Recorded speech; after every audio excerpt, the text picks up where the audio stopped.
support staff in order to be able to put these community meetings on, but they're so important to us. So just a few housekeeping items. We do have participation through live stream. So Kate is going to let us know how many we have, but we will have about maybe 20 people participating as well. The other things that you guys should have notepads. There's a lot of questions, but if you want an answer to a question and we don't get to you, please write it down and with your contact information so that we can address it. That's if you want us to respond. And then we're just going to give introductions and then give high-level overview of what we're responsible for. And then Kate is going to ask you to do a QR code for our strategic plan, right? Yep. So it's also on the tables. My name is Irene Bustamante Adams. I get to serve the team as a school board trustee, but also the school board president. I have, this is my third year. I do get to represent this area. So District F is this area all the way from Spring Valley High School all the way to Sandy Valley, which is about an hour and a half from here. So big territory. Very privileged to serve the team. And then we'll start with introductions. I'm Emily Stevens. I'm over District A. So this is not my area, but I was asked to come and be a part of this event, which I'm very excited about. District A is Henderson. It butts all the way up to the I-15. So right there, pretty close to you guys. And then all the way out to Boulder City, Searchlight, Laughlin. So it's a pretty big area, as most of our areas are. But super happy to be here tonight. And is this your? This is my first year. First year. Yeah. Hi, I'm Lisa Satori. I represent unincorporated Clark County. So I definitely also have a very large region to cover, which also covers all the rural schools as well. So it's a very large space. I do live in District F though, so this was nice to come to. It was just right on the street. So this is close to home. And I appreciate having this. I hope we can we look forward to being able to have this dialogue. And we might not have all the answers right at our fingertips at the moment, but it's great to hear what you guys are thinking, to be able to have those discussions, know what's on your mind, and you know, that it definitely creates that ongoing dialogue as well. So thank you so much for taking the time to come. We appreciate it. Good. And this was an idea that our colleagues had about getting re-engaged with the community. Some individuals did not know their trustees and vice versa. The trustees did not know their constituents. And so this is our beginning, not the end. There'll be more community opportunities for engagement, but this is our first. So thank you for welcoming us. Kate, I'm going to turn it over to you and then I'll give the high level overview. Yeah. All right. As previously mentioned, for some of the new folks that are in the room, sitting at your desk, you've got some QR codes that you can scan. That helps us kind of look like get your information and things that you want to talk about in terms of the strategic plan. So that'll all be on the QR codes on your desk. As we go through the slide deck at the end, you'll also see the QR code will come back. It's on the screen as well. If you've already put in information regarding the strategic plan, then that's great. If you want to do it again, that's also great. We will be doing some Q&A stuff. The trustees will reiterate your question for the audience that is online. Like I said, this is being streamed, so if you're camera shy, maybe farther out into the room to be a little bit stronger. Again, it's great to see a large group here tonight. If you need ASL support, we have ASL support here on the side. If you need translation service support, we have them in the back of the room, and they'll help you out there as well. Like I said, great to see everybody here, and send it back to the trustees. Okay. And I have to stand up because I'm height challenged, so I have a better view. I just wanted to tell you, as trustees, we have three main responsibilities. It's the superintendent. So hiring that individual, the evaluation, being their partner as we govern the district. So being the superintendent. So we have one employee, and then obviously she has the rest of the staff. The other thing is the budget, and we'll talk about that later if there is a question. Our responsibility is the budget, the money that comes from the legislature and from other non-legislative streams. we are responsible for the budget. And then the third thing is policy. So we adopted and reinstated a governance policy to hold ourselves accountable, but to also be able to govern the district as a team. And so those are the three areas. A lot of people may have a misunderstanding that we may handle some things that are not in our purview. We work with the superintendent and then we say, my constituent has this question or this issue, can you please direct it to the right person? We stay in contact as a CC, but we do have a system to be able to address those questions. So just wanted to give that high level. I don't want you to walk away and say, well, they didn't answer my question. Sometimes it takes the superintendent's staff at their level to be able to do that. Did you have a question for me? Can we pause for a moment and let our Spanish interpreters make their announcement? And then ESL, if you guys want to come to the front, just in case there's anyone in the room too. I don't know if you've already done that here. Kate mentioned that they were present if anybody needed them. Can we just show Hola, them the buenas Spanish tardes a announcement, todos. please? Solo como recordatorio me gustaría dejarles saber que tenemos servicio de interpretación en español. Por si alguien lo necesita, a favor de venir a abordarnos. Muchas gracias. Awesome. So if you guys have a question, just raise your hand. I'm going to start off with one, just right off the bat, because it was in this room last year that we came to talk about Desert Oasis and Sierra Vista.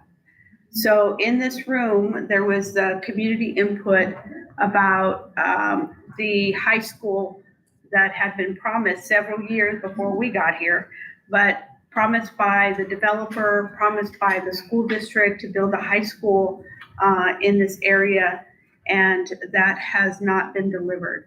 And so just fast forward, we made a decision as a school district that there were several factors within enrollment with our school facilities that we decided to go through a facilities master plan. So in that facilities master plan was how could we rethink schools? There are some schools in this, not in this area, but in the district out of 374 that are not at capacity. And then there's some, like in the Southwest, that are at capacity. And so we made a decision that we are going to rethink how we look at our facilities master plan. So we are working through that and we are working through that through community input. So what has happened so far is a facilities master plan update was provided probably about 2 weeks ago, maybe, or last week. And we made the decision, the community here wanted a comprehensive high school. And so that's what we approved to go forward. That is, the money is there. Now we have to think about what is the best design that could be put together. So the architectural design, that money is in the budget. We also need to think about, will there be sports, or are we going to work with the county to be able to use their facilities? The third question was, can we have that campus also have CTE or other courses to be able to enhance what is being offered for the students? So that all needs to still be decided, but I do want to let you know that we did decide the money is there for the architectural design for a comprehensive high school. There'll be more discussions going down the path, but we listened to the community. The other proposal that was put forth when we were here last is not going forward. Instead, the community would like to see something different. So that was a question that we had that was submitted. And so, that's why I decided several people will put that question, so wanted to put that forward. But please, Kate, if there's any questions online, we'll alternate, but is there any questions from the audience? Yes, Lenny. Yay! So I want to ask you about fiscal responsibility, because as you already started off, that's one of your main jobs is the budget. And you've heard me talk about this a little bit at the school boards, honestly, because I'm kind of frustrated with with one clause in every contract being that the superintendent can give unlimited pay raises anytime she wants for any amount she wants, literally in the contract if people are not aware. The last superintendent did use that to give 30% pay raises at times to some people that he liked. Additionally, we keep on approving really pretty much the max contracts that can be. The newest superintendent, I like her, she does have a strong resume, but we gave her 380,000 plus a 5% bonus. Again, that's top end. The people that she's hired continue to get top end contracts. The last one, chief information officer, 215,000 a year with that same bonus. I like, and at the last meeting, Trustee Stevens. I'm sorry, I forgot. It's okay. I've been so good with numbers. There's 11 of us. Trustee Stevens actually did mention being fiscally responsible, which is so important because honestly, I pay so much in property taxes, at least I feel. Apparently Nevada's slightly low for that. It's different though when you're paying that property tax. Can you at least maybe acknowledge that maybe you could stop giving these unlimited pay raises in those contracts and say, like I mentioned, the school board, 5% bonus, no board approval, anything past that, board approval. And just maybe acknowledge that you guys are gonna try and start not giving a max contract every single time, because you know what? And again, I like the new superintendent, but we didn't necessarily need to give her 405,000. That's a 380 plus 5% bonus basically. But we didn't necessarily need to go the max because we're not getting better people. This chief information 215, we need to start saving money. And yes, sometimes it's cutting back on a new high school, maybe not as big as people wanted, but still building one. But sometimes part of it's being fiscally responsible with the contracts. So feel free to. Thank you. Do you want me to take that one or does somebody want? I have an answer. It's controversial, but it's an answer nonetheless. So, a couple of things. The first thought that popped in my head, and like it or love it, but you do get what you pay for, usually, right? So if the school did, what I hear from the community a lot is we want the best school district. We want a better school district for our kids, which means you have to attract talent. But then in the same breath, we hear, I don't want to pay any more in my property taxes, and I don't want to pay any more in these taxes. So I've heard Joan Ebert say multiple times publicly that when she was in New York doing the work she did there, her property tax was more than her mortgage. Now, granted, what those kids got, like the pay per pupil there, was almost 3 times what it is here. And so if you were an educator in New York, you were also making a lot more money. So for me, do I empathize with what you're saying? Absolutely. We have limited income as a school district because we don't do like heavy taxes in Nevada. That's why people come here. So we have less money going to each student, but yet we want the best school district. So we want to bring in high talent, which costs money. And so it's a very, very inconsistent, it's a very hard ask. If we want people who are talented, who can take our school district to the next level, they're gonna require more. We only have so much. So if we give them more, then some might say we're not being fiscally responsible. If we say we can only give you this, we might lose that talent and get somebody who's totally willing to take less, but doesn't have the same vision or capabilities. So it's a very difficult, it's a difficult thing to do. So in my opinion is that, yes, I do think it would be wise to have some sort of cap in the contracts where we say, okay, yes, the superintendent should have the ability to give raises, but it should be capped at this. I think that's a brilliant idea. I also think that, but again, I do believe that if you want strong talent, as I work in for-profit and not for profit, I can tell you, like, you tend to get what you pay for. So sometimes you do have to pay more for. Can I respond to that real quickly? Sure. So you do get what you pay for, absolutely agree. Again, Mark does business, I've been in education and I'm business myself. Joan Ebert's last job, 150,000 a year approximately. This job, 380 plus the 5% bonus. You get what you pay for, but you don't always have to start off saying, okay, let me pay you the max. because we're not getting that quality. It's just flat out. And as for the bonus, notice how I said, I think 5% is good.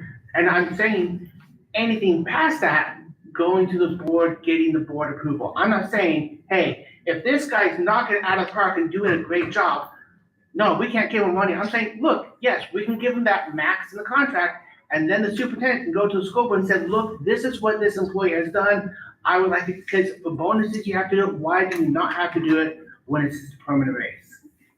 Yeah, when you brought it up at the board meeting, I did agree with you. I think it's something we should look at, in the future. I agree that we could definitely look at that language there and discuss why it's there and how we can adjust that.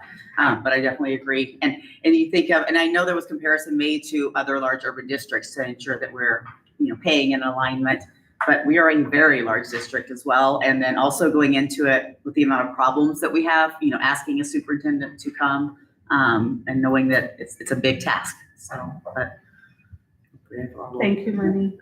There was a young lady back there, and then, sorry, go ahead. Hi, I have another question on budget. I'm a parent and a educator at the district. I have a question because the district gets $9,051 per student. And some schools are not allocated 100%. Well, at my school, being at Gunderson, we're working hard to continue to improve, and we've been working hard proving our 5-star. This year, we were allocated 84%. Well, that's a big problem for us. I mean, we had some savings this year, which that 84% to 100% was 1.4 million. We used up our 1.4 million. So this year, we're okay to continue doing the work that we did to continue the growth and the kids learning, which has proven with our star rating. But next year, we do not have that. So I'm really confused of why schools are not allocated 100% and expect us to do what we're doing, working hard, improving kids, growing kids, showing kids to learn, but we're not receiving the funds for that. That's the question. Why can't we have 100%? I do know that some schools need more than 100%, but every school should be allocated at 100%, because now we're in the struggles of looking, how can we do the work that we're doing that's showing growth and improvement with less money, to not even have the teachers that's doing the work and hard. Thank you for that question. In that same presentation with the facilities master plan, the new CFO laid out our vision for finances. So a couple of things. One, last year, a year and a half ago, we were put on monitoring from the state regarding our finances at CCSD. The governor appointed a monitor to help us work through that.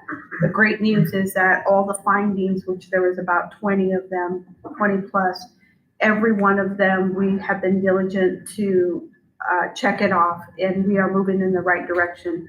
That monitor person was the former Clark County manager. Brilliant individual, helping us get through that. So I feel really good about where we're headed in our budget. In the same presentation, the CFO, we know, you're right, that the way that the schools have allocated their money, we need to improve on that. Do I know all the details? No, but we do have a plan to be able to help the schools, because you're right, it doesn't make sense.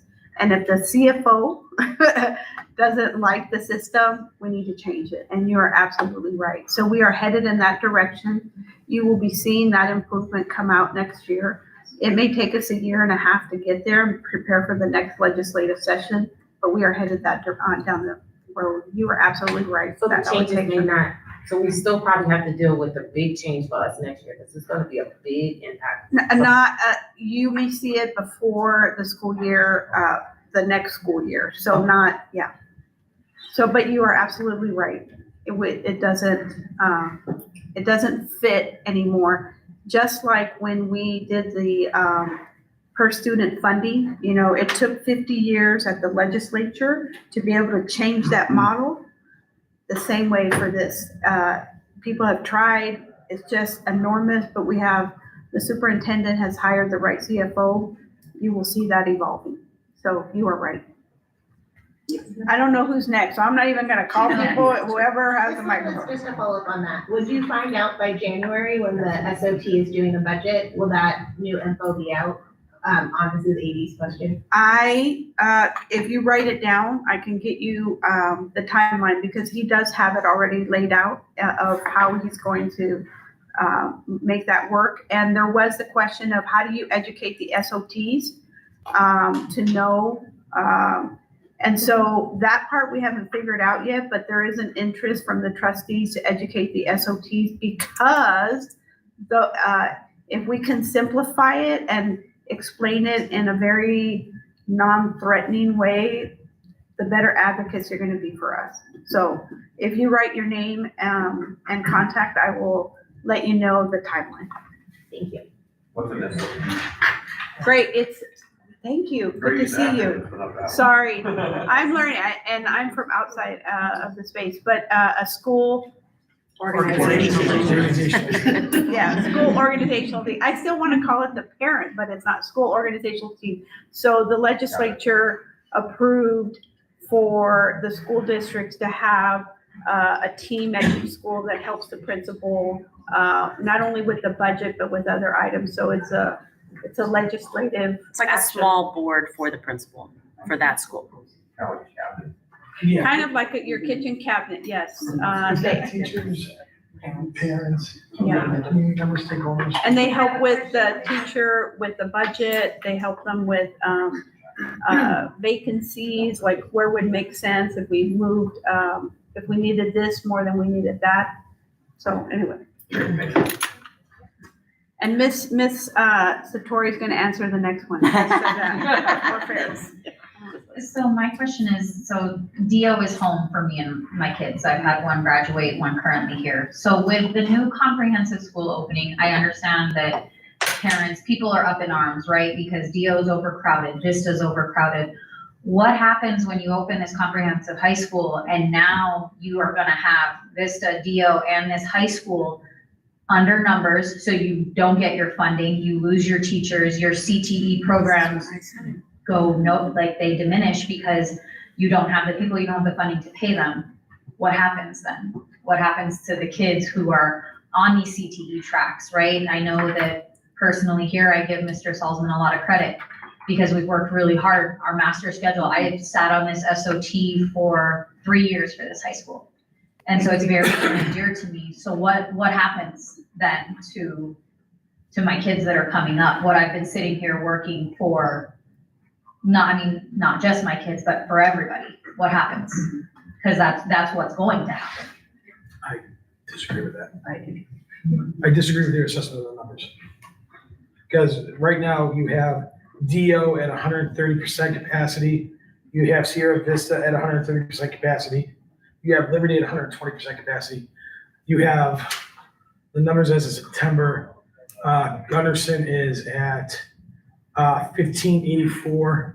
Tarkanian's at 1318. If you roll that over 40 years, that would leave you at 3,870 middle schoolers coming into these schools. So when you roll it out, it's going to get alleviated. Plus, if you look at all the housing that's been being built between HM and the new housing that's coming in, on top of the rotation of older homes coming into becoming family homes, the apartments that are coming in, I think that this new comprehensive high school will be filled, and it won't be at the expense of these two schools as much as you think. My opinion. No, This is in the data I see. but my thing is the family, not people that are moving in, the housing that's coming up, you're not necessarily having school-age children moving in. So let me tell you, because I also sit on the SOT for Tarkanian and for Stuckey. Stuckey, we sit at 565 children. Yeah. So that is then gonna come up and which dwindles the numbers down. So then ultimately, yeah, maybe not in 2 years, maybe not even in 4. But by the time my 3rd grader gets to high school, I'm then facing that problem. Where I'm like, okay, she's not gonna get the same opportunity that my 10th grader currently has right now, as far as options for different CTE courses and different things that we've been able to do and pay for and put together here. I'm worried about my 7th grader coming into DO. My 9th grader is here and is floundering. She feels lost. It's overwhelming to her how crowded it is. I won't sub here because it's too crowded here. I won't sub here. So I'm worried about my older kid, older than your third grader. The new comprehensive high school isn't gonna help them. The new magnet school, it was fun that would help, but we knew that wasn't gonna help. I don't It's a think anybody different, knew. that's what I mean, that's a different Yeah, animal in exactly. itself, because it's a magnet. So right? can I hop in here? Because both of you are right. Both of you are absolutely right. You have every right to be concerned when you have overflow in a high school where your kid goes to school. But we are, and you guys will see this as the facility master plan comes out to the community when they're asking for feedback. When it comes, you're gonna see, if you haven't seen it already, the decline in enrollment, especially in elementary, where and it's not just Clark County, it's across the country. We're just seeing birth rates are going down. And so you're right, it poses a challenge when you're a pay per pupil. If pupils are lessening, or if they're going to charter or private or whatever, which are still being built in our town as well. When this happens, then you gotta wonder, is there gonna be enough kids to fund the teachers, fund that school? These are definitely concerns, but it doesn't negate the concern we have today. So because of that, I had a conversation with our superintendent very recently, and we talked about this particular situation. And one of the things that was mentioned in conversation was a comprehensive high school doesn't have to be necessarily, no decision has been made yet, right? But a full comprehensive high school doesn't need to be one that serves 3,000 students, right? Our blueprint, what happened in Las Vegas is we grew so fast, so we had to build fast, and we had to build for the capacity in which we had. Now things are slowing down. So there will be more conversations and more opportunity for feedback from all of you to say, yes, we want a comprehensive high school, but maybe it doesn't need to be 3,000 kids strong. What if it was built a little smaller and it was for 1,800 kids? If you look at the size of the typical high school, a comprehensive high school across the country, that's about the average, not 3,000. That's become our normal because we grew so fast. So, hopefully that helps both of you a little bit in understanding. Number one, there's a CTA that just got built on the south side, right? They only started with a freshman class this year. So as they continue to trickle in more classes, that will hopefully unload a little bit because the majority of them came from Sierra Vista and Desert Oasis. You're talking about South Tech, right? Yes. And then we've approved to move forward with plans for this school, the new comprehensive, but I can tell you our superintendent is paying very close attention to the facility master plan, the data that is in it, and is even saying, we might need to look at maybe the size. Why do we need to build one as big as we've done in the past when we were overflowing and we had to build quickly? It's not the case anymore. So maybe we need to look at that differently. And I can piggyback on it too. I was really excited to hear about the discussion of these other options because I'm a principal at a K-12. And so it has a smaller high school. There's a lot of benefits to that. So I definitely think I appreciate as we start thinking outside of the box and how it can meet the needs of other families so that we need to kind of, get a more variable models like that. I just want to say no decision has been made. It is community input, what's best for this area. So just know that. We just decided to continue to move forward, but the specific decisions are still in discussion, which is why I'm glad that we hired Canon Design because we can actually get someone that has viewed this, has studied this for a long period of time, get some experts to really give us some guidance. Otherwise, I feel like we're kind of, making guesses in a way, but, informed guesses, but I really like, listening to them and what they've seen. Just to close it out, we are focused to be a destination district, right? And so yesterday we discussed, what can we do better to market ourselves? I think you said it earlier, and I'm a first name person, so forgive me, but Ian has turned the school into a dynamic school. And so, but we don't tell the narrative enough. We don't celebrate the great things that are happening, and there is a lot of greatness. And so yesterday we discussed about, giving the schools the marketing tools that they need in order to do that. Now, that's a bigger conversation, but we need to attract individuals as well. If the birth rate is not going to go up, then what could we do to market the great things that are happening in the school? So there is, because of the birth rate. And if you do it the way we've always done it, it probably won't work, so that's where thinking outside of the box and coming up with some other solutions. And I like that you bring up those things, because those are the logistics that we need to think about, what that long-term impact can be, and make Yeah, sure and I that mean, we're making 100% to decisions the for that. credit of you, right? Like I've lived this when DO was my oldest, our oldest graduated. I went through DO when we were on Fox 5 and it was not great for us. And so are we overcrowded? No doubt, right? Like there are kids, especially that it's like, it's intimidating, especially if you're the oldest of the bunch and you didn't have a big brother or big sister. Like it can be, like without a doubt, to her point. So Thank you. I just want to follow up really quick, and I think that you just actually touched on it, that here in Las Vegas, we know there's only so much room for growth, right? It's growing out here. So I know the growth is not always going to continue, but both of you, all three of you, of course, should know that this is where land is, so this is what's growing right now. And I hope that it stops growing, but it's not going to. When they're building here. They're building apartments here now. They're building farther out.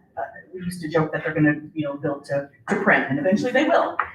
So just in terms of being able to fill a school, this is where people are going to be moving to, because this is where the land is. So I don't think that you'll have trouble filling a school. Thank you. Another question? My turn. Oh, okay.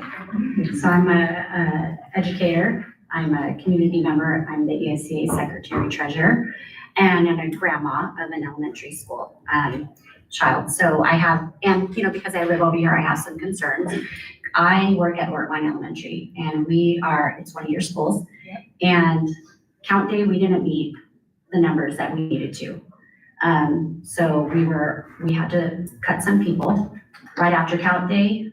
The affordable housing apartments opened on Decatur that are close to Reese, but are coming to Ortwine. And we are close to 900 students now, and 37 fifth graders in every class. And the next option will be probably taking a strategist to put into a classroom, and we're running in circles. I mean, I'm the teen and family advocate, so I do the introductions. I go around and meet the families and show them our school, and it's average 2 to 3 a week. It doesn't make sense how they say low birth rate, right? That's not what's happening around here. Like you guys are saying, I have land, I bought land, so no one will live around me.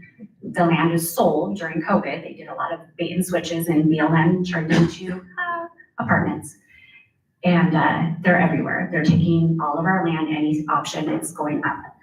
So birth rate it's not happening over here. It's happening in a lot of places, but we are filling up.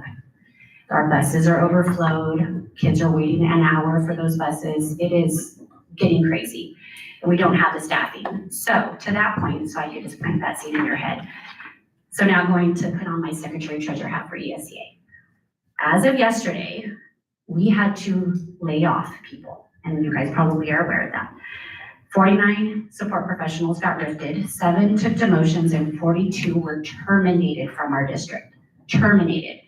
So my concern is if we build a new school, how are we going to staff that school? Because we're not driving our employees to stay. Most of these employees, support professionals, have been surplus twice in less than a year. Twice. And it is scary times. They're taking huge demotions. They were from Desert Oasis. You guys had a fantastic student success advocate last year, whoever's over here. She got demoted. She texted me yesterday. She got rifted and demoted, and she will now be a special ed bus aide. That's 5 steps below. And so how do we drive people to come and even staff these schools in this area? And I don't think you guys have that answer, to be honest, but this is more than I get for my 3 minutes at the board meeting, and I have a good relationship with most of you guys. But because I live here, I am concerned about that. I also think about the fact that we have a CTA school down the street. why not look at bringing the busing transportation component back to taking these kids to school? So we used to be able to, it used to not be so hard for us to have students get on the bus to go. And now it's like parents, like when you apply, you have to have your parents commit to driving you or picking you up and stuff like that. Let's look at the transportation component, because maybe some of these kids would get on the bus to go. My kid went to ATEC and he was zoned for DO. You know, he was at this school every day for 5:30, but we made it harder for parents to go to these continuing or these tech schools and stuff like that. So maybe that would help a little bit, because we have all of this around us, but we need to make it easier for our students and our scholars to get over there. So that's just my thought. And I am really concerned about the depopulation of our schools, and it's more so in the elementary school setting. The charter schools are taking them, but what we're getting is behavior students. And it's really, really hard. So I could go on a whole nother level on what's going on with behavior, but we're struggling. We're really, really struggling. In this community, I mean, these are my colleagues, most of you guys. And I reach out to Stuckey and Reese and Frias and stuff like that. And then they have to build a pipeline to come here. But what are we doing? Like we're really struggling around here and we need some help. So staffing especially. I really want to say thank you, because I may live in this area like with you, and so I do see it. Yeah. But sometimes my other colleagues may not. And so as a result of the last community meeting that we held here, and they felt they were coming out to LA because they live so far north, but they came, right? And so they listened, and they were the ones that supported, okay, that area in Southwest, this is what the community said. So I was really appreciative of that. So it doesn't fall on deaf ears. So thank you for saying that. I did not know that the apartments had been built there, though. I didn't realize on count day that. I went there. I stopped in and I said, hi. And they said, CCSD does house calls like this. And I go, no, I actually live here. And I wanted to see, and they're beautiful. I would love to live there myself. They actually asked me for advice on how to keep it nice. I said, good luck. Some contracts, I don't know. But as each one of those buildings is opened, immediately they're being in there. And so we know the address. And the really bad thing about that, and I'm sorry for interrupting you, is they're closer to Reese. Most of these people don't have cars. So to have them go to Ortwine, which is by the fifth, you know where Ortwine is? Yeah, do you know what the capacity is at Reese right now? I don't. I give you the numbers. Yeah. They're over too. Yeah, but it's hard because like you can't get transportation until you're sitting there. They have to walk, or they have to find somebody to take them to school. But it's not making sense what's going on around here. And we need to really look at the zoning. What did you guys say you had at Frias? Somebody Prius said is 95%. Stuckey. Oh, Stuckey. What's Stuckey, we're at 565. And I'm at 900. On that note, why is Ortwine at 900? Because what happened was when Ortwine opened and they rezoned and yanked a bunch of kids from Stuckey at the time, because they split the lower half of Southern Highlands, I remember this, and then they all went to Ortwine. Well, now you put up all these apartments in between, and you've got Ortwine at 900 and you've got Stuckey at 560. Right. And we're losing teachers. Right. And I've got 35 kids in my fifth grade classes. Like, that's a lot. Yeah. And we need help, and we reach out, like, What do you do? can you give us our money? Can you just move the Yeah, start date a little bit back, you know? Reese is at 136%. That's RIES, yeah. 136 capacity. So Reese this is is at 95%. What did it say minus? Ortwine. I was just gonna say that. I was gonna mention that I do wanna thank Ortwine's at Tim. 93%. He Where was does serve on the AZAC committee and represents District F. We did have a community person last time that was part of the conversations and volunteered, but that hasn't manifested. I think there was a family issue. So we do need one more person from District F to be on the AZAC committee, and that is the zoning. Be able to reimagine and say, okay, if we can't solve it by building something new, could we rezone? And so that is all community input, and I'm grateful for Tim serving on that and giving me. If we're willing to serve. When is Yeah, that? because it's been just me for years. What- So I do want to put that out there, but even in the light of that, Thank you for Tim being here because that helps, he helps me to be able to be informed. And we can address it with zoning as well. That is a possibility for us to consider. So thank you. Trust me, Like, I've lived it, right? Like, I'm just like. Yeah, because my kid goes, my daughter goes to Frias. I was on the SOT at Frias for a couple of years. So I know what you're talking about. It's because Stuckey's in this nice little world. It doesn't have really any growth because that little zone is already kind of solidified. Yeah, that's it. And Yeah. then when Ortwine popped up, they cut the lower half of Southern Highlands, and then we lost. And then as for I just want you to keep in mind when we were talking about the high school filling up, you have to keep in mind charters, most of the charters around here, they're K-8. There aren't as many high school charters. Yeah. Because it's difficult for high school charters to provide all the programs, all the sports, everything. It's very expensive to offer the comprehensive programs that the high school do. So you see like Southern Highlands is K-8. Yeah. You see most of the Durrells, Pine, unless you want to drive your kid. So you have like Sloan Canyon here that has high school, or you go up to Red Rock. But if you see the Legacies and the Durrells in Mountain's Edge, all that, they're going to be K-5 to K-8. So that's why all of a sudden you see a massive dump of high schoolers. That's a big reason why too. Because I work in charters. Thank you. Somebody else, go ahead. Hi, yes, thank you. So my name is Liz Becker, and I have come to several of these. I actually live in District B, and I'm so interested in this discussion because the question that I have really ties in a lot of the things we're talking about with fiscal responsibility and being a premier district. I've been working for about 1.5 years with people inside the school district on solar on the schools. I have requested a public accounting of how many schools have solar, how much energy this is providing. And the reason I'm working so hard on this is because the district is spending $120 million a year on utilities. 80 to 90 million of that is going to NV Energy. Most of the people serving on the board get money from NV Energy when they run for office. And I'm feeling a lot like people do not want to start a fight with NV Energy. They don't want to bring attention to the fact that the district could be producing all of its own power and not paying anything to NV Energy. NV Energy has supplied solar panels at Mojave High School and several other places. Mojave gets no money back from that. All they get is shade from the solar panels. The houses around Mojave High School are in the program where they're supposed to reduce their energy bills. Their energy bills are reduced about $18 a month. That is ridiculous for NV Energy to even be able to say, here's this community solar project and it's benefiting these homeowners. Their bills are still $300 in the summer. And the high school itself is not lowering its energy bill. That amount of money per year could be going to teachers. It could be keeping people in schools hired, providing services to our students.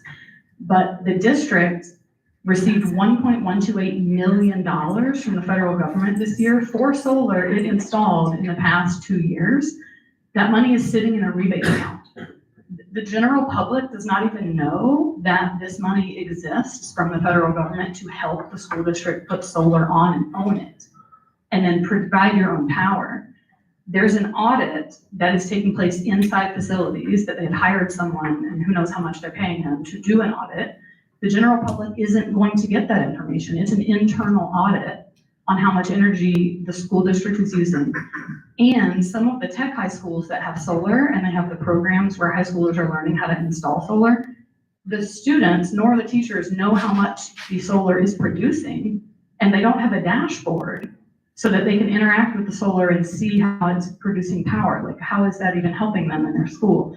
I'm getting very frustrated because I have asked several different trustees specifically to bring an agenda item to have a public accounting so that the general public knows that you could be producing all your own power and you could have been producing it for the past 10 years. Many schools are able to have solar that do not. There's many schools that do have solar now. The principals don't even know how much energy is being produced or if any savings is being passed on to the school at all. So what I'm asking for is, why has that not been put on the agenda when it's been asked for formally multiple times? The first time was in April of this year. Yeah, and do you have any information about what the public could be informed of? The public doesn't even know you got this giant check or what is being done with that money. The people in facilities don't know what's being done with $1.128 million. Interesting. Does anybody want to take that? No. I don't know much about it. I can speak to a couple things. So I'm gonna be honest with you, I don't know about the 1.28 million, so I'm actually glad that you brought that up, because I can ask. Josh Chestnut. What is it? Josh Chestnut has that information.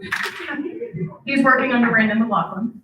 Okay, yeah, so I have the privilege of working pretty closely with Brandon on the bond oversight. So one of the things that you did say that I do want to mention, because I think it's important. When I was running for office, I thought very similarly to you. When it came to anything facilities related, how we build our buildings, how much money we spend, man, if we could just find a way to like budget better and not spend all of that, we'd have more money for educators and all of this.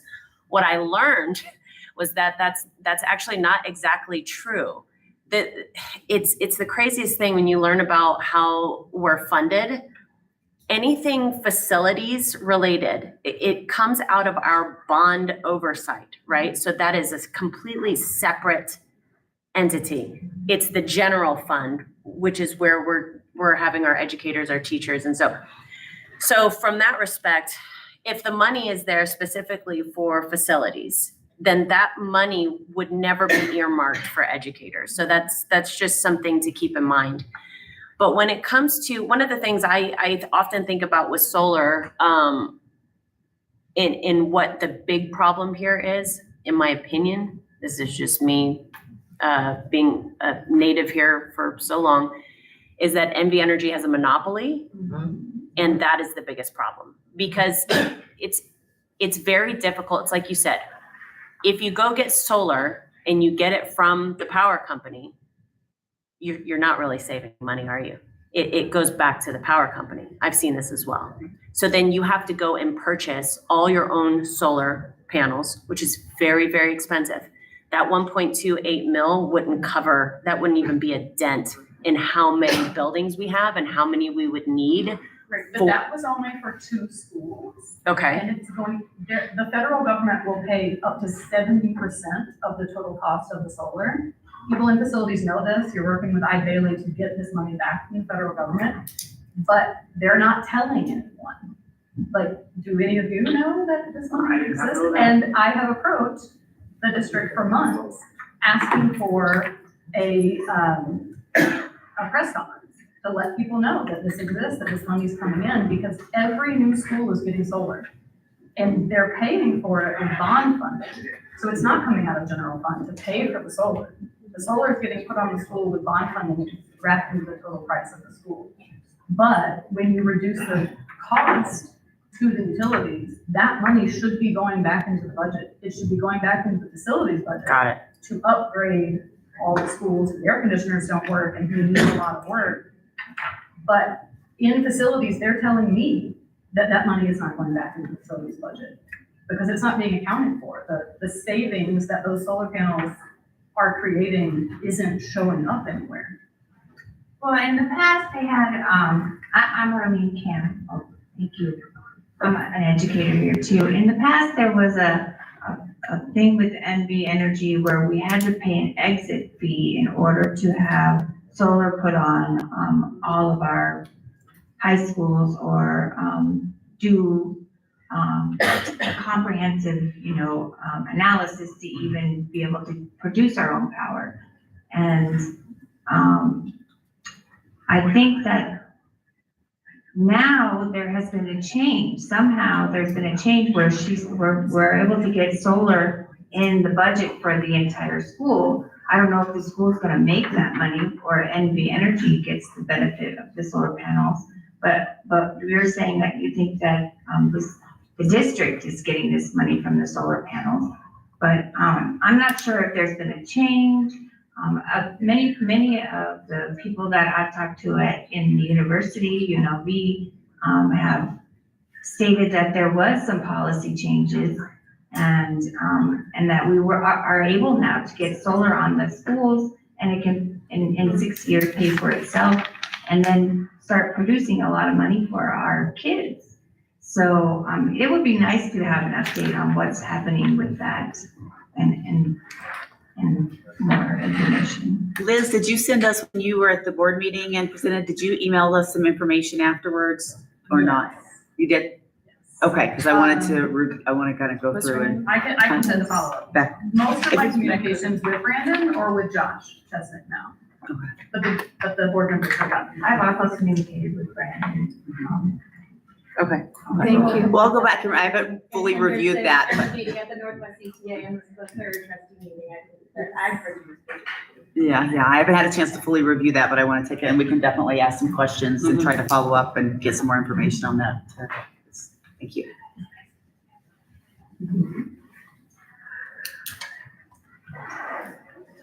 Thank you. I just had a quick question for my educator friends.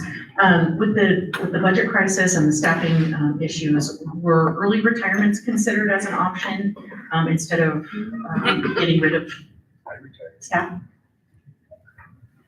I don't know, but I wouldn't put it, I don't know that level of detail. I'm sure that was probably on the table, knowing the superintendent, but I don't know 100% that was part of the conversation. I hope so.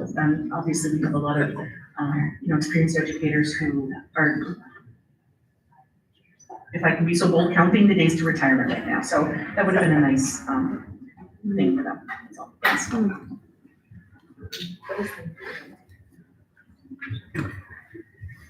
I want to pivot back to the school. I just want to pivot back to the Mountains Edge High School. Do we, as of now, have an idea of an open date, or do we have an idea if we're going to open like South is opening with just freshmen? You're going to do gradually, or are you going to open freshman, sophomore, or just, hey, let's open the thing. Let's just try to, lessen the overage everywhere. And then just because you were talking about Southwest Tech's at 116% capacity. And just to let you know, South Tech, the #1 school that's pulling from South Tech, I thought it'd be Legacy down the street. DO, from what I'm understanding, is the #1 school that's filling up that freshman class. Yeah. So I would imagine, because they're coming from, right, these are the families that are coming from Park going, okay, they've watched, especially if they've been in the community, they've watched this school go like this, right? And there was a time where even I as a parent looked at him and said, we have to yank our kid, right? And so, but somehow we're still here. And like I said, since Mr. Sullivan has come in and made the efforts he has, but do I doubt that the South CT school is mostly our kids? I don't doubt it at all. Yeah, because I was expecting Liberty, because Liberty's at 120% capacity. And DO has the most kids over there, starting freshmen, from what I understand. But to get back to what I was saying, do you have an idea of an open date? And how are you going to open it in terms of grade levels? So no, we don't have all those details yet because it's going to be community input. Yeah. So there is a trajectory timeline. Don't ask me tonight, but yes. So I can share that trajectory timeline to this group that's here. But we haven't the details on like, should we open up with just a freshman class? Should we open up at maybe 1,800 or 2,000? That is going to be community led. And so no, we haven't gotten that far. But you have a year? Yes. What is the year? Was that 20? I know, I was like, is that 20? Because not this next one, the following. So that's 27. Yeah, 27. I believe that's when the 27, discussion was 28. aiming for, yes. Okay. Oh, I'm getting the flash 20 minutes. So, Lenny, let me see if there's anybody that we haven't heard from, and then if not, I'll come back to you.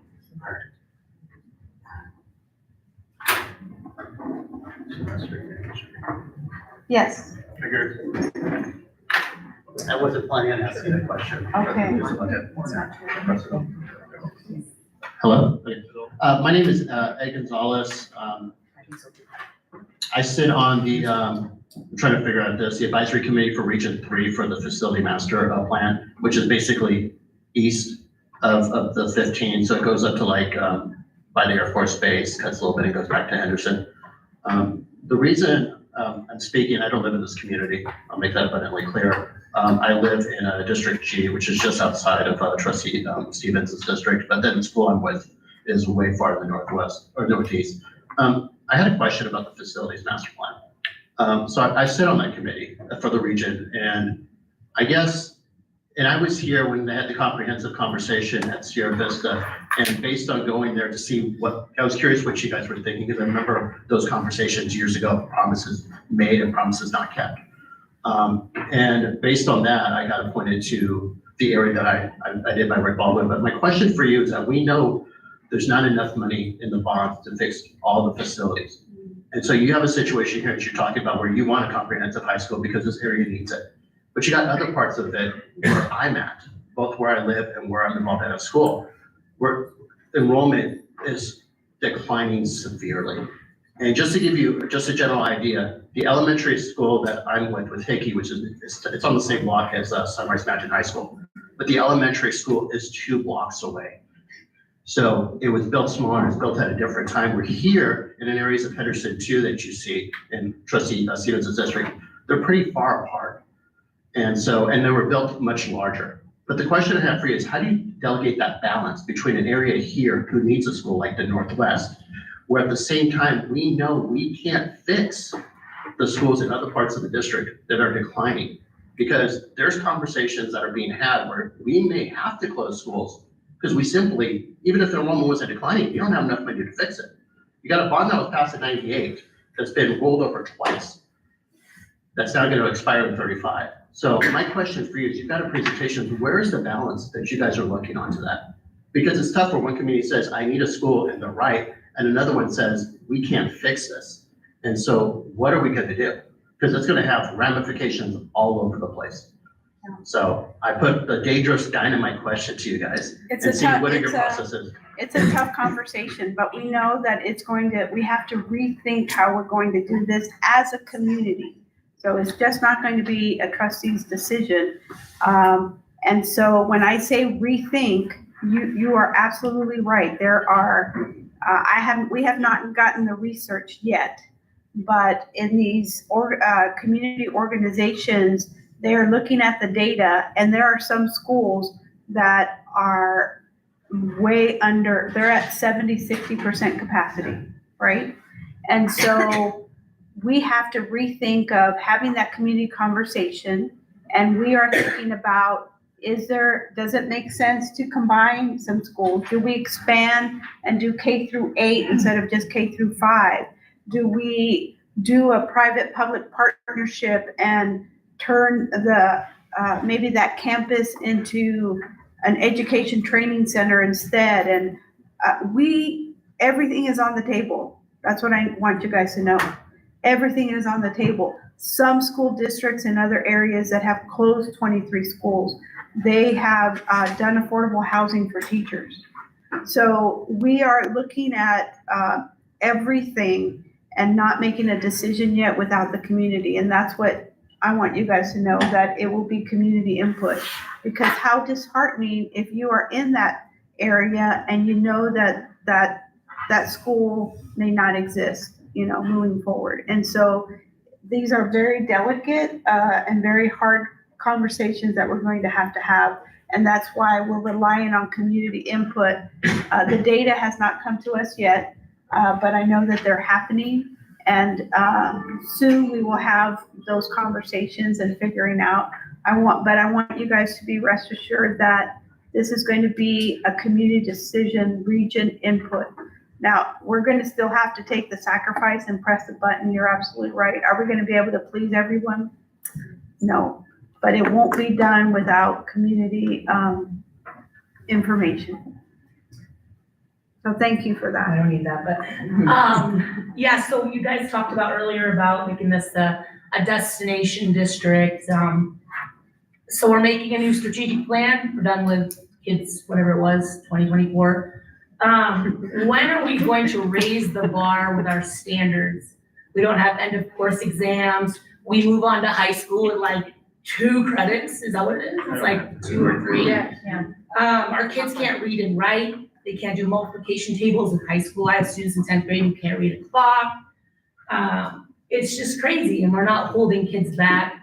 We are not gonna get kids back from charter when we continue to have the lowest standards in the nation. We have so many great kids in the district, but it's the great and then the bottom. And it's just, I don't know what the plan is for that, but our standards are so low. If you go out in the community and you go to the grocery store and you give someone change, they can't give you money back. Yeah. They can't count change, and that's alarming. But those are our graduates from CCSD. It's not the standards, it's the expectations. Sure, yeah, and that's the community, We parents. got great standards, it's just expectations are not there and it's not being backed up. I mean, I'm getting kids, like you said, they can't read a clock. I got a digital clock now and they're still looking at it, but it's our expectations, but it's not being consistent, that needs to change. We need to be more consistent in the expectations of our kids to do better, and it's not there.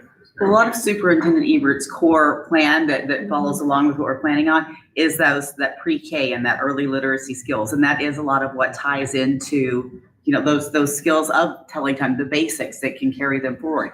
So, and I know definitely she is her portrait of a Nevada learner, kind of repicturing the skills that our students need. Because like you said, some of those, that is where kids are saying, I don't need to know how to read that clock. There's digital clocks everywhere. That's just an example, but. Right, yeah, but it's relevant though, because that is portrait of a Nevada learner of what do we need to be teaching our kids today?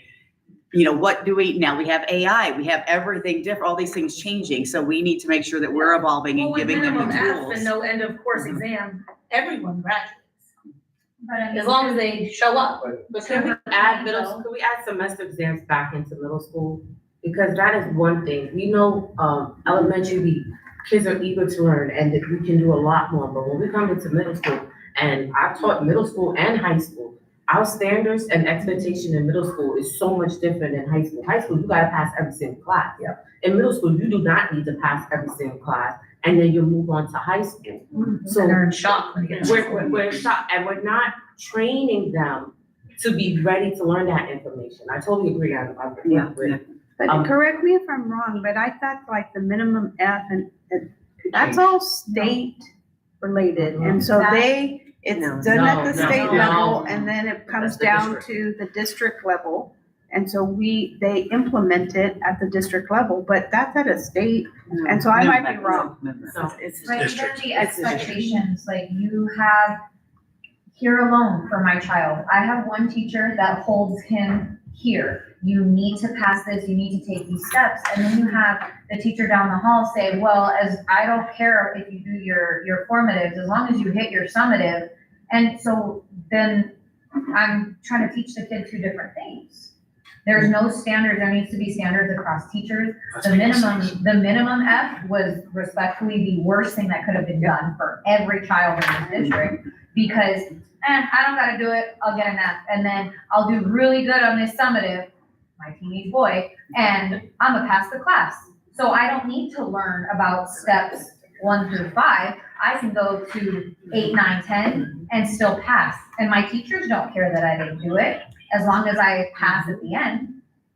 I'm gonna look into minimum F. So the top, so I just raised 2 teenage boys that just graduated from basic. Go Wolves. Anyway, so I can tell you, same thing. That's how I learned about what was going on. Is they were coming home and I would look at their Infinite Campus and they would have Fs. And you're like, what? Yeah, I'm losing my mind, right? And they're like, Mom, don't even stress. They haven't even. They know how to do the system. Don't even stress. And then they had figured out the system and then they were just doing whatever they could. My oldest never hated school. So he just did what he could skate by. The youngest was like, oh, it's fine, Mom. I'll do really well in this test and then I'll have an A. Like that quick. So when we brought in our new superintendent, one of the first conversations I had with her was this, because I absolutely hate the minimum I hate it. Our grading system, I went and did a deep dive into it. I had teachers reaching out to me saying, you know, the district has essentially removed the only authority we had left in the classroom, which was by saying, if you don't do your work, you're not going to get a good grade. And now we can't even do that, right? And so that was a thing. And then I was hearing it from parents, I was hearing it from students. So talked to Joan, and she was like, I think it's a huge problem and we need to fix it. So then a few months went by and I said, Joan, what are we doing about this? And she's like, we're fixing it, but here's the thing. And I will give her kudos for this because she's right. We're talking about children. We're not talking about adults. So if you take a kid who is used to doing it a certain way, like think about our sons, they're used to doing it a certain way. And then all of a sudden we say, not anymore. Boom, this is the new expectation. If we don't gradually do this for some of our students who have been used to this type of grading system, the grade reform initiative, that's what it's called. If we do it super quick, we're gonna have a lot of students fail because they're gonna need to be coached through this. So what she did was she moved, I don't know if you guys knew this, but she moved the bar forward a little bit. So right now it's not 50, I think it used to be 50% was the minimum. Now it's 30%. Is this right? I'm hearing this? No, I was told it got moved. Only if you're below 50% at the quarter, we round you up to 50%, which I totally understand, because in It college. used to be every assignment. Right. Okay, so It used to be there was rounded a up to change. Right. She told me she's doing this gradually so that by the time we start getting, you know, when your kids are coming up into high school and stuff, and I do agree with the middle school. Middle school is not, you'll see it in her strategy plan, 8th grade math, like that's a big one, right? So when we're looking at this stuff, it's starting to make, you can't solve the world's problems in one day. She is definitely, with our support, we support what she's doing. She's got an amazing team to come in and say, we know that these problems exist. We have to start making gradual changes so our kids don't feel like failures straight from jump. We can coach them through it. And then by the time your kids come into high school or get into middle school, their expectation is a little bit different than, unfortunately, what our oldest went through, where they may not be fully So prepared. you were aware of that. Were you aware of that? I'm on the same grade system as them, yeah. Okay. They're aware of more than I am when it comes to the grading, because I don't fully understand. And formatives. Yeah. Killing the poor kids, 90% summative, Yeah. 10% formative, so they don't, like, I'm glad my child likes tests and does well on tests. So what about? Well, it just depends. Every school is different. So like Yeah. at our school, kids have to get their formatives done. They have to do formatives in order to retake a sum. But 10%, That's the issue too. it's not worth even doing. Right. But like, you want them to learn. 90-10 or 80-20. So what's wrong with going back to more like what we grew up with, where it was more of a balance, a healthy balance? So that they want to do a little homework so they actually learn. Because some kids can just take the test and pass, and that's great for those kids, that's awesome. But what about the kids that are poor test takers? Those poor kids at the 90-10. I mean, I know why they don't come to school. That's why we have a chronic absenteeism problem. Because they can't show up, they can't pass. So why do we go? Well, that's what I loved when we had that. And so last night at our work session, we had some presentations from principals, and it was on innovative systems. And so the project-based learning model of, having students work through these projects. And so it's really exciting to see, but like I said, it gives them a different way to They're master definitely the content. piloting some programs because they know this isn't working. Yeah. We all know it's not working. I could not agree with you more. Project basis. Yeah. So, And even the Caitlin? spaces, I was excited to see here in middle school. I want to go see this because, it was Brindley? No, not Brindley. Bridger. Bridger. How she recreated her spaces and was able to have, so basically like 3 classes in one, and the teachers were all working together and Collaborative learning. yes, it was just, but seeing that at a middle school level, I was like, I'd really love to see it. But the positive changes it brought to her kids who were just And they wanna excited go to about it. school. And exactly. Enrollment went up. Yeah. And so that is a big rollout. So they're doing, I believe it was 10 more schools next year with project-based learning, but some of those things are the things that we're trying to move towards. That, yes, like the status quo isn't working anymore, so. Yeah. Thank you. No. What is, I'm sorry. We got ahead of ourselves. I just got to confirm. So, thank you for that. That's in a year. That's a lot of doing in a year. So, Emily just confirmed that the school opening trajectory is 28-29 school year. That's what, so thank you for that question and thank you for helping get the answer. We were all there, but we just couldn't remember every single detail. So, Lenny, and we have 5 more minutes. Did you get to go? Did you have one? That's okay. You don't want me to. Are you? Never written down. Go ahead, Lenny. Where's Lenny? Started. Although, real quickly, to get 8th grade math is actually pretty dang easy. And again, I said it last school board meeting, Envision's math is trash. We need to do a better job at looking at that. I taught 10 years overseas in Asia, and those kids, they can do multiplication when they're in 1st grade. We can do better here. And also, we need to put some of it onto parents. Parents need to be helping. It's not all on the school.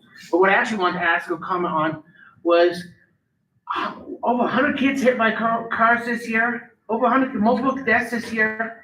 And it's like, look, I know you guys always say you have one employee. It'd be nice if you said that one employee, give a presentation about how we're going to increase safety for pedestrians, because this is ridiculous. And like, I want to give kudos. My oldest son goes to West Tech, and this today the principal sent out an email saying, "Hey, in the traffic parking lot, here's what's going on. Please drive safer." Gave some good information. Took a couple minutes, drafted an email, sent it out, and hopefully that might help. My youngest son's school, Petita, nothing. Most schools, nothing. And yet, yeah, you can say, well, parents should be doing, because they should. But really, a robocall can't hurt anything. So could you guys at least please say to the superintendent, hey, we want a presentation at this school meeting because this is a record number of kids getting hit and dying. We have to do something. So thank you for that. And if anyone here wants us to come out to make a presentation to the school about safety, we can do that. So if you are interested, we can do that. And so we are looking for schools to raise their hands to have that presentation made. I would let you know that our superintendent has made efforts in that area and strides. We, Clark County and other municipalities, it's their jurisdiction for crossing guards, flashing lights. So I will tell you that we are working in conjunction for the first time I've ever seen it with the local municipalities in order to address this issue. So that's one. And so they have a working group. Clark County is leading it. We are part of that. Number 2, there's going to be a special session this month that the governor will be calling. And in that, one of the areas addresses safety issues. And so we are working in conjunction. Each week passes, more kids are getting hurt. I'm sorry. Well, I can't tell, I don't know all the details and I don't even know if it's gonna make it on the agenda, but there's speculation that it might be. And so just know that we are being proactive in that way. And so it's that Clark County Safety Working Group. I think that is the best practice for this region. Is lessening the 2-mile busing limit on the table anywhere? It might, there might be something in the special session that may address, that may help that. I don't know what's gonna make it. I know that's gonna cost money, but again, robocall free. What's your question? Yeah. Presentation free. Well, the thing is how do you reach parents? So on our last SOT meeting, we sat down and we said, Mr. Feldman asked us and said, as parents, how do you get your kids to school? Because here it's a disaster. I am in the car with my child because I no longer live relatively close. I am here by 6:12 at the latest, dropping him off outside because I'm not going to deal with the parents U-turning with the kids who are flying into school, parking right across the street because there's not enough parking. Well, I shouldn't say there's not enough parking. They just don't want to walk. But it's reaching the parents. So whether you're here or some representative is here, maybe on a back to school day, our SOT, we talked about simply robocalls suggesting, hey, if you've got a ninth grader, perhaps aim to drop off between this 15 minutes. If you have a 10th grader, aim to drop off in this section of time. But just anything to start getting parents to hear that, because I'm sorry, I know there's a lot of educators and some parents don't give a shit. If they're late, if they're, my kid's not passing anyway, my kid F this school, forget this isn't working right for me. Those are the parents you have to reach, not any parent or educator that's sitting in this room giving opinion. How do you reach the other 90% is. We could have a commercial on the radio, Top Dog Law, LA Law.